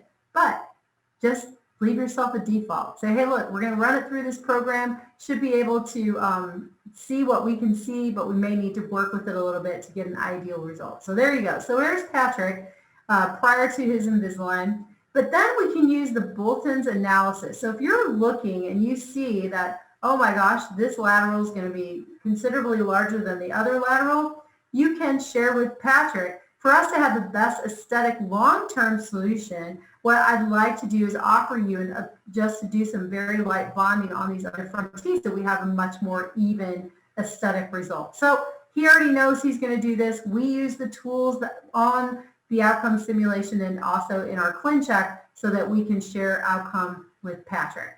So here is his ClinCheck. This is him going through all of this staging. And you can see how his emergence on his gum tissue looks a lot more ideal once we are finished with all of his aligners. So there we go. There's his overcorrection. And now can we do a digital versus conventional? When we look at model-less crowns, we can certainly know that we have 80% reduction in returns for margin errors, 60% reduction in returns for occlusion, and 55% reduction in returns for fit issues, 30% overall reduction in remakes. So let me share with you, when we had the old Rosie the Riveter first generation iTero, my doctor realized when he saw his preps up there on the screen, he admitted to me later, he goes, I'm a much better clinician now because taking a digital impression allows me to see exactly what I couldn't see with my naked eye. And we reduced our crown seat time from 30 minutes to about 15 because when you have a digital impression for restorative, teeth just plop right in. As you know, if you've used this in your restorative workflow, it's really just a time saver and just better for the patient, better for us, and time saver, so less chair time. So going back to Patrick, we're going to use that iTero element and the restorative integration. So we know that he's going to have an implant done. We do the implant. There's his laboratory fabricated crown. There's his final x-ray with the implant and the crown in place.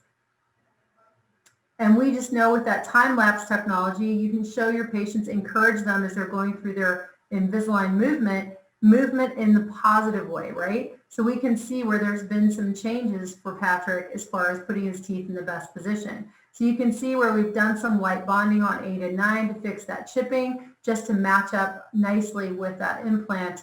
And there he is, finished result, okay? So using the iTero and the digital workflow through his whole process.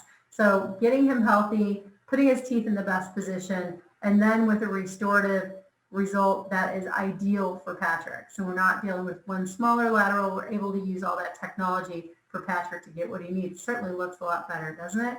A really nice case. So our process of care is all about assessment, diagnosis, planning, evaluation, documentation. So we have all of these things that we do every day. I want to focus just for a second on that hygiene diagnosis. You're not diagnosing anything because we kind of get weird about that. It is your responsibility, hygienist, to do your assessments and present them to the doctor. So that is basically your hygiene diagnosis. You're not telling the patient what to do. You are assessing all these things and giving them to the doctor to make that final diagnosis. So workflow in the hygiene chair, scan first. If I can give you any tip at all as far as making this work into your daily flow is to scan first. Take photos, take a scan, educate before, during, and after hygiene using the tools that are there. Like I told you, the viewer tool and the occlusogram bite map are my favorite things. You need to let the doctor know ahead of time. I know certainly if I've got a complex treatment plan, I don't ever like to say complicated because doctors are intelligent. They're amazing. They can figure it out. It might be complex, right? So I just tell them, hey, we've got a really complex case going on here. Doctor can come in and reinforce. I just let the doctors know. I always tee them up. I always have the same verbiage, especially with fill-in hygiene, looks something like this. Hey, Dr. Mary and I have been talking a lot about the ways that she's at risk for any type of dental disease. Today, we did a wellness scan and we looked at her bite balance. We realized that there are some things that we could correct to keep her from having more dentistry later. What I'd like from you is to take a look at these things and give us some ideas on what you think would be best for her. Very easy, very simple. You can use that same tee-up if your patient has some restorative needs. Doctors who have their minds elsewhere, if they're working restoratively down the hall, they appreciate a nice, quick, concise transfer. So then that just helps them know like what to look for. Now, as you hand off to your admin team, make sure that you reiterate again for Mary as you take her up front. Hey, Becky, I saw Mary today. Doctor thinks that she's a great candidate for Invisalign. I know you're an expert at finding her a place in the schedule and getting her started and all of that. So if you could help her out and also financially get her comfortable as far as how to take care of her investment. All of these things, easy little transfers, and that's just going to help that patient feel like they're being taken care of through that whole process, through the practice. So there's going to be obstacles because we do not live in a nice unicorn world where patients say yes to everything. So let's deal with some of those obstacles, right? So you as a clinician finding time, please just do it first. Scan first and you don't have to worry about it. And if you didn't get around to it, you're obviously, if you're crunched for time, you got to do full period chart and x-rays and everything else. Might not be a great time to take a scan on that patient, but make sure that the next time they're in the practice that they have an opportunity to have a scan. Start the conversation, handle the objections right away, support from your doctor and the team. So listen, if I will tell you doctors that are listening today, your clinical team will only tee up dentistry to you so many times before they become discouraged if you shut them down, okay? So just be gracious about it. If you don't want to do that treatment or don't feel like it's appropriate, just always thank your clinical team for finding it for you, okay? Because that is always deflating to us as far as clinical team members if a doctor is like, oh, I'm just not going to do that. So just a little sidebar note for you docs out there. So find the time, practice, practice, practice. We have a brand new iTero 5D in our practice, and I am working with our assistant who is 20 years old, just graduated out of assisting school. I'm like, all right, I'm scanning you, and now I want you to scan yourself. And she's like, why am I doing that? Because you need to feel how it feels in the mouth so that you can be better and faster at scanning your patients. Scan on visits when there's no doctor exam or need for any kind of evaluation. When you have free time or a hole in your schedule, go scan a patient. Scan when you're waiting for an exam. Scan opportunities arise if you have no-shows and that type of thing. Could you go and help the assistants if you're hygienists, and assistants, could you go help your hygienist if you're free? So just work as a team and plan to scan and be a fan of the scan, okay? So scanning your iTero, if you have one in your practice, should be moving around your practice all day, okay? Now, how are you going to start that conversation with your patient? You just got to make it real. This concerns me because that's my lead off for anything. Hey, you need a root canal. This concerns me because you have an active infection in your jaw and it's eating away at your bone, okay? You have a broken tooth, and I can't tell you when you break it more, if you actually break it below the gum line and we have to take it out, okay? Problem, consequence, solutions. Plug in the malocclusion piece. Hey, you know what? Your teeth are not fitting together in a balanced way. They're in a lot of collision. And I'm afraid over time that you're going to lose a lot of tooth surface and need a lot of dentistry. Just simple. Your teeth are chipping, wearing, receding. Hey, you know what we can do? I love it that I work for the office that I do and the doctors that I do, because our doctors have great solutions for our patients so that they need less dentistry. Would you like to hear about it? This is all super easy conversations to have with your patients. And like I said, you keep it simple, do it all the time. It's just going to roll off your tongue and be easy to plug in. The scan, if you're a fan of the scan does the work for you, okay? Pick something to focus on. If you're having multiple scans later, then you know that you can layer in that time lapse later. So use the outcome simulation to take your teeth out of trauma. Remember that buccal-lingual inclination? Get them back up to that goalpost. And like I said, once we have more scans, then we can actually use that time lapse along the way too. So handling objections, what are the most common objections you hear from patients about starting Invisalign treatment?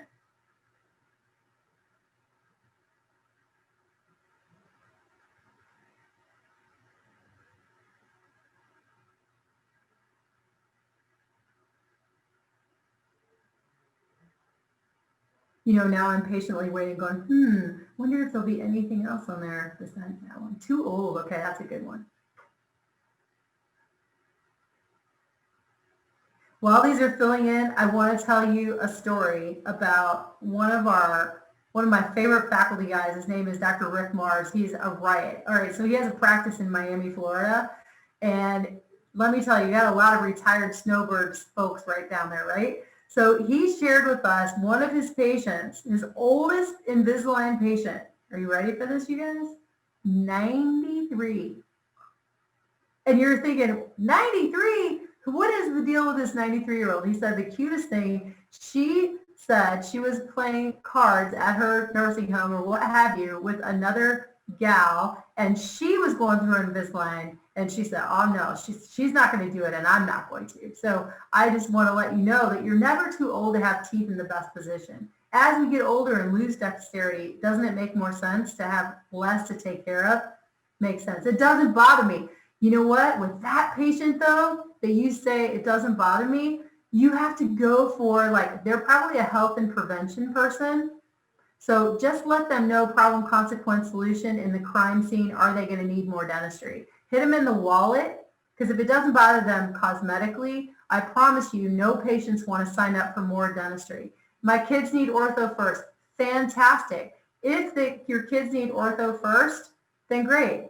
Take care of them. We're going to be here when you're ready, right? Compliance. I did have a patient who's like, I don't think I'm going to actually wear these aligners. And I'm like, well, that's fine. If you're not ready to do it, then you know what? Those patients who are poor compliance are probably better off with brackets and wires. They still need an orthodontic solution. And I will tell you, with the cost situation, I will suggest to you, and if you create more value on what they get on the end of that, then the cost becomes less of an issue. And I found that with my patients. My teeth have always been like this. Now, this is just like us as hygienists. We see patients who have bleeding gums all the time. We see it all the time. It doesn't mean it's okay, right? So these are all things that you are going to hear from your patients. And I'm just going to challenge you to kind of say, finances, kids' teeth, and too old to do it. The too old we talked about, you're never too old to have your teeth in the best position. Your kids, sure, kids always come first. Finances, we have ways to make that fit into your lifestyle. Okay, so put that on your admin team as far as finding solutions that way. So it's never too late to invest in yourself. Average lifespan in America is 80 years old. I would say, look, how many decades do you have ahead of you? You're either you're gonna buy more dentistry later. So I would just kind of necessarily use it for them to understand the benefits of doing it now. But it's so expensive, will my insurance cover it? It can actually save you money because you're gonna need less dentistry later. If you would like, we certainly we have some options to make it fit into your lifestyle. A lot of insurances now has an adult orthodontic rider on it. So take that as a coupon toward your treatment. So if you can build that value clinically, helping them understand using words of urgency and where they're going and their consequences, if you can focus on that, I really feel like you're going to have a better opportunity at the end. They're going to understand the investment. And trust me, when people really want something, they will find a way to get it. They really will. How many times do I see someone who is living in a dilapidated apartment and driving a brand new car, right? You know what I'm saying? So if we create that value, we might be able to pull those people out and give them an opportunity to be healthy. So why haven't you told me this before? This is common, especially if you're going to start these conversations. Latest technology shows us, and scientific advancements, these are ways that we can be more of your prevention partner and help you to have less dentistry going forward. Because contrary to popular belief, we don't want to do thousands and thousands of dollars of dentistry on all of our patients. So making sure that you become their advocate. We don't want to necessarily just keep patching things in your mouth. We'd love to give you a long-term solution. And Invisalign, as we saw from the studies, is a comprehensive orthodontic solution that has been here and had 20 years of research and development to become a better product than it was 2 years ago, 5 years ago. Like I shared with you, I've been with this organization since 2014. And what we're doing now is far and beyond where we were even 2 years ago. And even as we've gone through this COVID situation, Align has really stepped up to the plate and advanced our technology even further with our virtual care, because they know that that was a solution that our doctors needed. So the digital technology really gives us an opportunity. So support from your team. We know that we have to have support from everyone in the practice to be able to be successful. So making sure that our patients are aware of what we've got, that we find those soft tissues, you work on your transfers. Doctors, if you're not getting the transfers that you need from your clinical team, please coach them. my clinical team, if your doctors don't seem like they're taking your transfers well, or if you need them to be more engaged, you need to have those conversations with them. And listen, admin team, I got your back, okay? Let your clinical team know if you need them to be more aware of what you're going through, because admin team is crazy town. The phone never rings when it's convenient, and now that we've got the COVID stuff and you can't have too many people up there, it just makes it even more difficult. So work with each other to get that flow going with your practice, okay? So establish clear accountabilities. Everyone should stay in their lane and know what their responsibilities are. What can you do to make sure that nobody's missing an opportunity? Well, and that means opportunity for general dentistry. My heart is general dentistry, and Invisalign's part of why I have patient success. But I will say, let you know, like, who is responsible for this. Get a nice roadmap in the morning. Have a good morning huddle. Where's the scanner going to be? What are my opportunities? Clinical team, do your chart review. Make sure you're looking at who you are seeing for that next day and know where your opportunities are. That way we make sure that we're taking care of our patients. I'm not here telling you this because I want you to sell more dentistry. I'm telling you this because honestly, in my heart of hearts, I want you to make sure that you're giving your patients the best opportunity to get what they can out of your practice and what you can do for them. That trust transfer is huge. And this is where I'm just going to keep it real. If you have any breakdown in the chain of the patient going through the practice, I'm going to challenge all of you to go to the person that maybe is not transferring well to you, and it's nothing personal. It's about the patient's journey through your practice. So making sure that communication piece is really solid when the hygienist is with the patient or clinical team member, and then we tee it off to the doctor. The doctor reiterates what the clinical team said. We then transfer to our admin team, and then the admin team is set up for success. It's much easier for them to collect and close on those patients, which is, like I said, the patient benefits, the practice benefits, we all benefit, and it's a low aerosol producing treatment that we're doing on our patients. I love that. And now we have some virtual care so that our patients can actually have an opportunity to monitor their cases at home.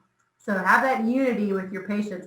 And here we are. This is why I'm so happy that Align really moved all these things forward as far as having virtual care for their patients to be able to monitor their cases from home.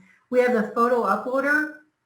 And let me tell you, I am a huge SLR. Digital photography is something I taught from 2012 all the way up until the photo uploader came on board. I was all about photography.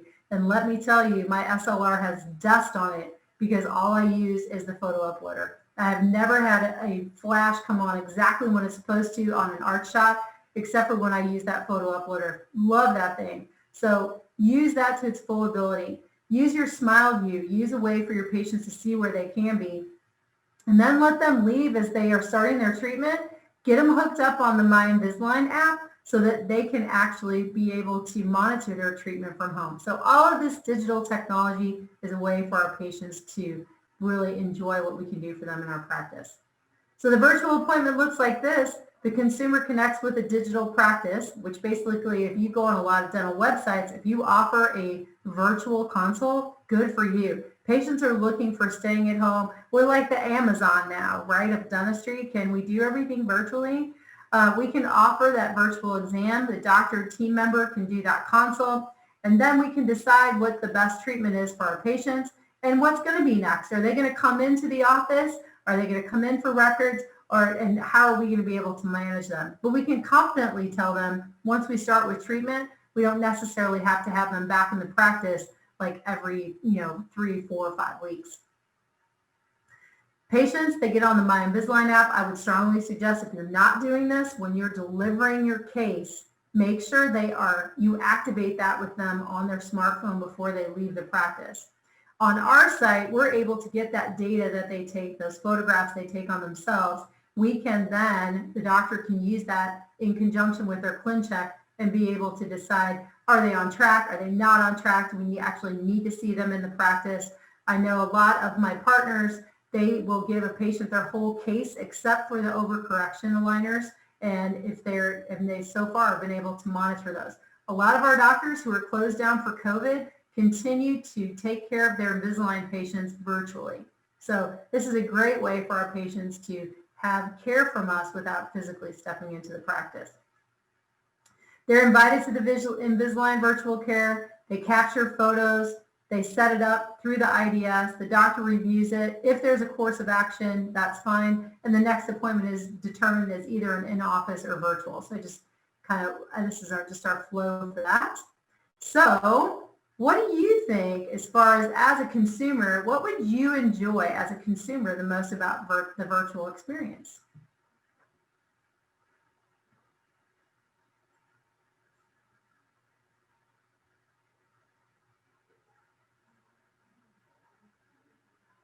I like the all of the above. Saving time, not dealing with traffic or parking costs.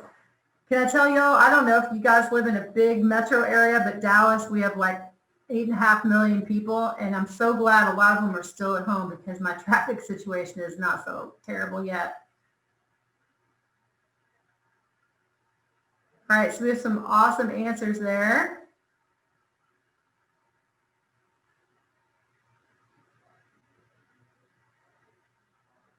Definitely convenient.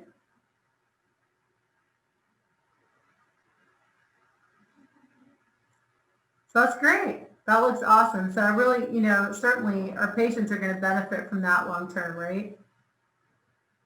So I actually have gotten to the point where we're at kind of closing thoughts and additional resources. So I do want to just share with you, when you get back to your practice, apply your knowledge, okay? And your goals should be on the clinical side. Choose 3 patients a day to scan if you have a scanner. Practice to get scan times under 5 minutes. That's always my goal. I will give yourself some grace though. If you have someone who has a major malocclusion, is a gagger or tight muscles, give yourself a little grace on that. Be competent in educating from a scan. Get comfortable with the tools that are there on the scanner. They're very intuitive and easy to use. Review the AP guidelines and use that for your dental hygiene diagnosis. Download the Invisalign Uploader app. Make sure that you also on all your desktops in your office, you have the myiTero.com just already up and ready to go. You can even have it save its password, so all you have to do is open it. And as a team, review and practice team roles and handoffs. Handoffs are so huge as far as patients having success. Set practice goals. Give yourselves, like, hey, over the next 60 days or until the end of the year, let's find a goal that we want to reach for the end of the year and give yourself a prize at the end if you want to. Like, hey, if we do this, let's all go to happy hour. And hey, by the way, if you do that, get your territory managers to kind of ante up, okay? Trust me, they want you to be successful too, so make them part of the deal, all right? So with that, just kind of give yourself some goals as you leave our time tonight, and make sure that you continue being a fan of the scan, and if you don't have the scan, use the photo uploader. I use the photo uploader because it's on a device. You can export and upload those photos on DEXIS if you have the DEXIS system, and then it's up on the monitor, and it's super quick. So I really like that as far as letting our patients kind of own what's going on in their mouth. Also, you want to set up your own account on the doctor's site. There's so much education there. You can add an account and just have, you're the only one who has access to it, but you can actually go on to the Academy tab, and there's like, if you like this whole virtual thing and watching stuff on a screen, there's plenty of archived webinars for you if you want to go ahead and learn more about certain specific things on Invisalign. I really strongly encourage you that you use that. It's very easy to go ahead and create your own account. Here's some resources for you. We have the Straight Talk, RDH.com. That has a lot of the things that we talked about tonight. That if you do have an iTero and you want to know more about how it works and restoratively and those type of things, we didn't really touch on that tonight. Go to the iTeroElement.com, learn iTeroElement.com. Ask the expert on the doctor site. We just talked about that. And then reach out to your territory managers. They are so good at knowing what you need in your practice, and they also want to be your advocate as far as being successful going forward. Okay, so here is what I'd like to ask you as our last poll everywhere question. Did you have some key takeaways? I would personally like to hear what your key takeaways were from our time today.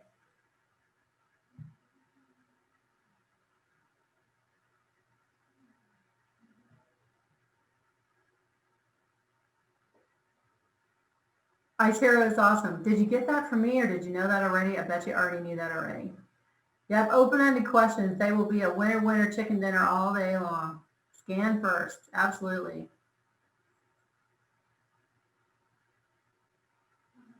Good. I hope you got some clinical tips from me as far as that language. Take more scans. Yeah, because you can use more stuff if you take more scans. Yes, most people would benefit from clear aligner therapy and getting their teeth in the best position. Yeah, need less dentistry over a lifetime. Help your patients know like what their benefit is. Yes, wellness scans. You know, because then nobody says no to that.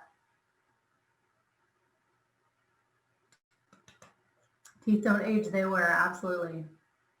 Yes, you all are detectives and you're head and neck healthcare providers, right? Yes, use that outcome simulator. Yeah, so easy. It's like your best diagnostic buddy. I'm so glad you guys got that whole piece on let you know, because patients are there, they will totally get it if you tell them you're trying to prevent dentistry for them. Yes, transfer chain. Oh my goodness. Invisalign works. It does. I am living proof. That's great.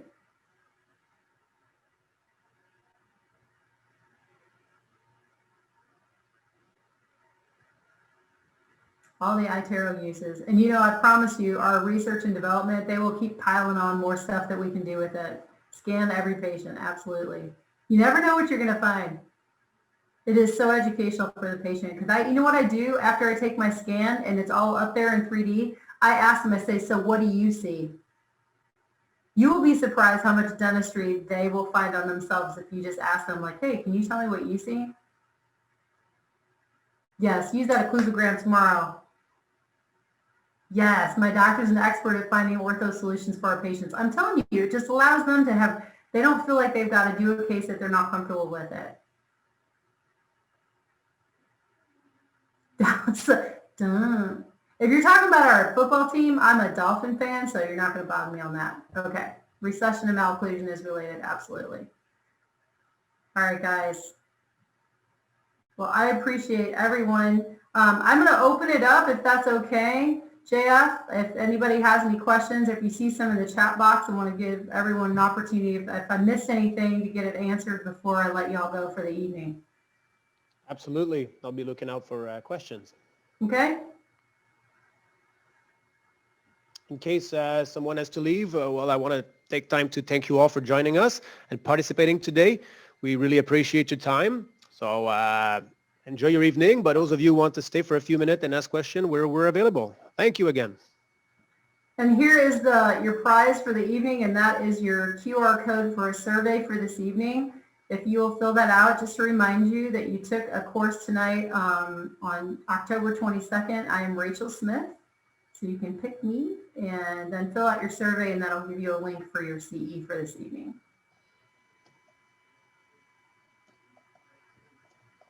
And just same thing, you can go ahead and hover over that with your smartphone, and that'll just take you straight to the survey. That way you can just get over with quickly so you can get your CE.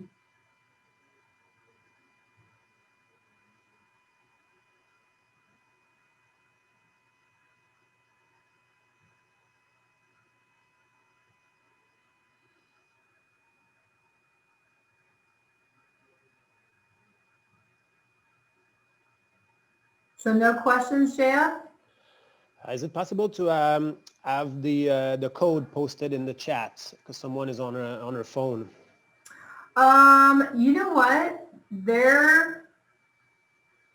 I don't know if I can post it in the chat necessarily, but I would tell the person who's on their phone to reach out to their territory manager, and they'll make sure that they get it, because they can then go through education and get the code for this evening. That would be, I think that's probably the easiest way to do it, JF, instead of me trying to like move it over there in the chat box. We can post it. I can post it in the chat. Oh, perfect. Thank you so much, Khalif. Thank you No so problem. much. I know how it is when you're presenting. It's tough. I already froze one time, Khalif. Don't make me do that. Thank you, Charlotte. I've just posted it, yeah. So Thank you, Charlotte. I appreciate it. And thank you, Daniel, also for sharing.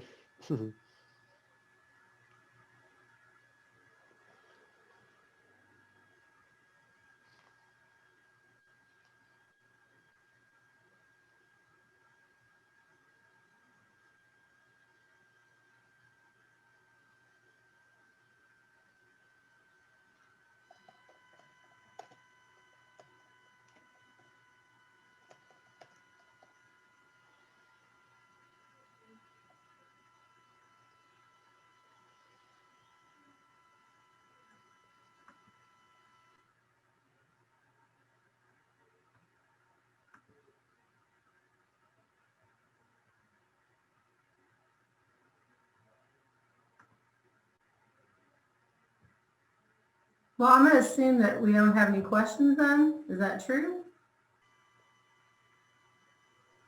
we don't know, nothing's come through. Well, that's good. I mean, it's good and bad. I I just mean, that you've covered must mean everything. that- Okay, well, that's good. That was my goal, so probably did all right then. We have some great feedback. You were great, very informational. Thank you, and good feedback. Well, good. I appreciate that very much.